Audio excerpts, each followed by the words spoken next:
The word of God is living, sharper than any two-edged sword.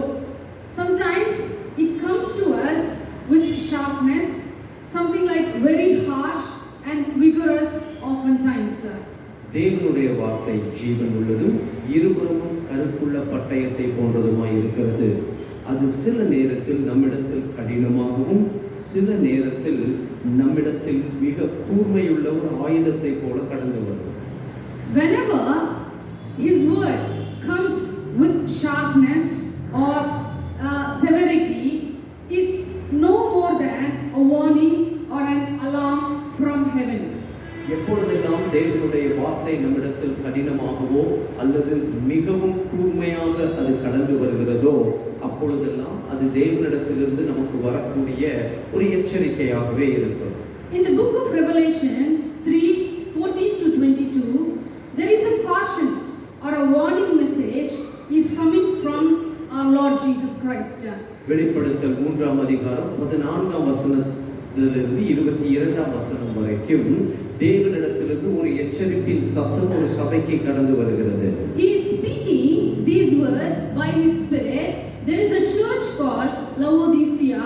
It is appeared to be a lukewarm church. இந்த பகுதியிலே Laodicea என்ற ஒரு சபையை குறித்து தேவன் பேசுகிறார். அந்த சபையை குறித்து அவர் சொல்லும்போது தன் ஆவியினாலே ஏவப்பட்டு சொல்லும்போது அது குளிரும் அனலும் இல்லாத சபை என்று சொல்லுகிறார். Any church represents the body of Christ according to the word of God. தேவ வார்த்தையின்படி எந்த ஒரு சபையும் அவருடைய அங்கத்தை குறிக்கிறது. And Jesus Christ our Lord is the head of the church. நம்முடைய கர்த்தராகிய இயேசு கிறிஸ்து அந்த சபையின் தலையாய் இருக்கிறார். We all knew this. இது எல்லாம் நாம் நன்கு அறிந்தவர்கள். At the same time, the body of Christ, it is emphasizing the unity of individuals in Christ. ஆனால் தேவ சபை என்பது ஒவ்வொரு தனிப்பட்ட நபர்களும் அவர்களோடு சேர்ந்த ஒரு மனதையும் ஒருமைப்பாட்டையும் குறிக்கிறது. It is a unity of individuals. தேவனுடைய ஆலயத்தில் தனிப்பட்ட நபர்கள் அவர்கள் எல்லாம் ஒன்று சேர்ந்து இருக்க வேண்டும் என்பதை தேவனுடைய வார்த்தை மிக தெளிவாக சொல்லுகிறது. It is developed by individuals. இவைகள் எல்லாம் தனிப்பட்ட நபர்களால் அவைகள் உருவாக்கப்படுகிறது. Who are sealed by the Spirit of God, having faith in Jesus Christ. இவர்கள் எல்லாம் ஆவியினாலே முத்திரிக்கப்பட்டு இயேசுவின் மேல் அவர்கள் விசுவாசம் உள்ளவர்களாய் இருக்கிறார்கள். I hope you are with me so far. நீங்கள் இதுவரைக்கும் என்னோடு இருந்து கவனிக்கிறீர்கள் என்று நான் நம்புகிறேன். So in this portion, he is clearly, evidently warning this church, saying, I know your works, that you are neither cold nor hot, so then I will vomit you out of my mouth. தேவன் மிக தெளிவாக இந்த சபையை குறித்து காரியத்தை அவர் வெளிப்படுத்தி சொல்லுகிறார். உன்னை குறித்தும் உன் கிரியையை குறித்தும் நான் அறிந்திருக்கிறேன். நீ அனலும் இல்லை குளிரும் இல்லாமல் இருக்கிறபடியினால் உன்னை நான் என் நாவிலிருந்து வாந்தி பண்ணி போடுவேன் என்று கர்த்தர் சொல்லுகிறார். I felt like this message is very severe and it is a kind of a grave warning. It is a stern warning. இந்த செய்தியானது மிக முக்கியமானது, அதே நேரத்தில் மிக எச்சரிப்பு மிகுந்த ஒரு செய்தியாக வருகிறது. மிகவும் கடினமான ஒரு எச்சரிப்போடு கடந்து வருகிறது. The verse neither cold nor hot implies to the individuals in the body of Christ they are stagnant in their life. இந்த அனலும் இல்லாமல் குளிரும் இல்லாமல் என்ற வார்த்தை தேவனுடைய ஆலயத்தில் அங்கம் வகிக்கிற ஒவ்வொரு தனிப்பட்ட நபரை குறித்து சொல்லுகிறது. அவர்கள் அனலும் இல்லை குளிரும் இல்லை, வெதுவெதுப்பாகவும் இல்லை குளிராகவும் இல்லை என்று சொல்லுகிறார். They are idle and they are not useful in the body of Christ. அவர்கள் ஒன்றும் செய்யாமல் தேவனுடைய சரீரத்தில் சும்மா இருக்கிறார்கள். They are not even healthy in the body of Christ. அவர்கள் தேவனுடைய சரீரத்திலே பலமுள்ளவர்களாகவும் சுகமுள்ளவர்களாகவும் கூட இல்லை. But they are thinking that they are wealthy and rich in this world.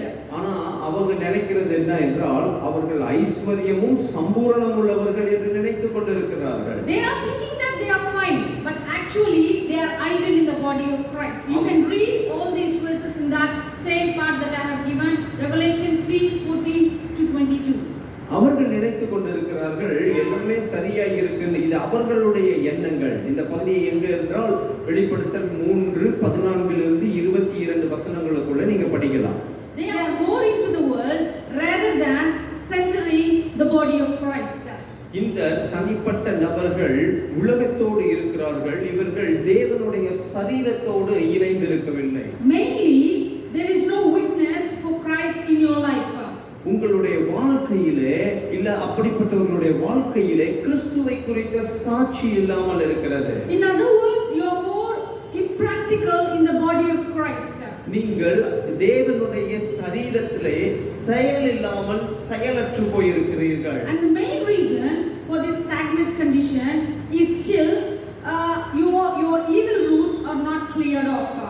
ஏன் இன்னும் இந்த தேக்க நிலை என்றால் உங்கள் வாழ்க்கையில் இருக்கிற பொல்லாத அந்த வேர்கள், பாவம் நிறைந்த வேர்கள் நீக்கப்படவில்லை. You are not aligning yourself in the body of Christ in a proper way. நீங்கள் தேவனுடைய சரீரத்தோடு உங்களை சேர்த்துக் கொள்வதற்கு இன்னும் முயற்சி செய்யவில்லை. All because still you have fornication in your life, you have adultery in your life, sexual immorality, pornography, something, all these things could be there. ஏனென்றால் இன்னும் உங்க வாழ்க்கையிலே திருமணத்துக்கு அப்பாற்பட்ட உறவுகள் அல்லது தவறான ஆபாச படங்களை பார்க்கிறவைகள், இன்னும் வேறு தேவன் விரும்பாத பாவங்கள் உங்களுக்குள்ள இருக்கிறது. You didn't cut the branches that are not God still. இன்னும் தேவனோடு இல்லாத அந்த கிளைகளை நீங்கள் என்ன செய்ய வேண்டும்? நறுக்கி போட வேண்டும். See, that's why the body of Christ is not able to digest you. அதனாலதான் இப்படிப்பட்ட காரியங்கள் உள்ள இருக்கிறதுனாலதான் தேவனுடைய சரீரம் உங்களை ஏற்றுக்கொள்ள முடியவில்லை. Everybody knows that reasons of vomiting, it is like indigestion can be a symptom of that indigestion. நம்ம இந்த வாந்தி பண்ணி போடுவதற்கான ஒரு காரணம் என்னன்னா சரீரத்துல சரியாக நாம் சாப்பிட்ட காரியங்கள் செரிக்கவில்லை என்ற அர்த்தம். This indigestion it leads us to vomiting or elimination. இப்படிப்பட்ட நம்முடைய சரீரத்திலே நாம் உண்ட உணவுகள் செரிமானம் அடையவில்லை என்றால் அவைகளை நாம் வாந்தி பண்ணி போட்டு விடுவோம். Same thing is happening in the body of Christ. இதேதான் தேவனுடைய சரீரத்திலும் நடந்து கொண்டிருக்கிறது. We all should know that the body of Christ is highly, immensely and tremendously, greatly holy. நாம் எல்லாம் நல்லா அறிந்து கொள்ள வேண்டும், தேவனுடைய ஆலயம், தேவனுடைய சரீரம் அது மிகவும் பரிசுத்தம், மகா பரிசுத்தமானது. We need to understand this fact first. இந்த முதலாவது இந்த காரியத்தை தேவனுடைய சரீரம் பரிசுத்தமானது என்பதை நாம் அறிந்து கொள்ள வேண்டும். See, God is gracious to all of us. He is giving time after time. All that we need to do, we need to set right certain things and we need to live in the body of Christ in a proper way according to his body. தேவன் விரும்புகிற பிரகாரம் அல்லது தேவன் நினைக்கிற பிரகாரம் நாம் வாழுவதற்கு நம்மை சீர்படுத்தி ஸ்திரப்படுத்திக் கொண்டு நாம் வாழ வேண்டும். அதுதான் நம்முடைய தலையாய நோக்கமாக இருக்கிறது. If you bring all these sins, sexual immorality, pornography, illegal contacts, if you bring all these things into the body of Christ, surely it will be an indigestion in the body of Christ. நீங்கள் இப்படிப்பட்ட திருமணத்திற்கு அப்பாற்பட்ட உறவுகள், பேசி கள்ளத்தனமான தொடர்புகள், இன்னும் தேவையில்லாத ஆபாச படங்களை பார்க்கிற காரியங்கள், தேவனுக்கு பிரியமில்லாத பாவங்களை செய்து அதோடு வருவீர்கள், வந்து சேர்ந்து கொள்ள வேண்டும் என்றால் தேவனுடைய சரீரம் உங்களை ஏற்றுக்கொள்ள முடியாது. You may adjust, but the body of Christ cannot be adjusted with all these things. நீங்கள் அதற்கு உங்களை சற்று ஒத்துப்போய் கொள்வதற்கு திருத்திக் கொள்ள விரும்பலாம், ஆனால் இந்த பாவங்களோடு தேவனுடைய சரீரம் உங்களை ஏற்றுக்கொள்ள முடியாது. We all should know that the body of Christ or the functionality of the body of Christ is dynamic and effective. தேவனுடைய சரீரத்தின் செயல் என்பது அது நேர்த்தியானதாகவும் வல்லமை உள்ளதாகவும் அதே நேரத்திலே நன்றாய் செயலாற்றக்கூடியதாகவும் இருக்கிறது. In the dynamic body of Christ, you and I should set right in a proper way.